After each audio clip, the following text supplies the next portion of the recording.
এখান থেকে বের হ ফকিন্নির দল। আমার বাবাকে ধাক্কা দিলেন, এই অপমানের প্রতিশোধ আমি নেবই। কাঁদিস না বাবা, ওরা আমাদের গরিব ভেবেছে। এই নে। এটা কি বাবা? এটা দাদুর আমলের নকশা। এয়ারপোর্টের পেছনের সমুদ্রে একটা ভাঙা জাহাজে 500 কোটি টাকার হীরা আছে। যা বাবা, ওটা নিয়ে আয়, ওদের দেখিয়ে দে আমরা কে।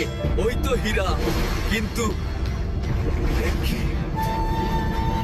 উফ, এর গায়ে তো দানবীয় শক্তি।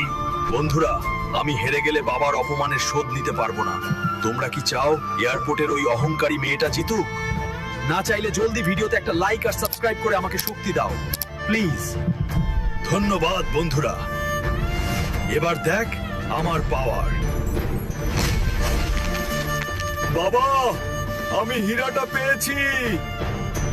কে তুমি?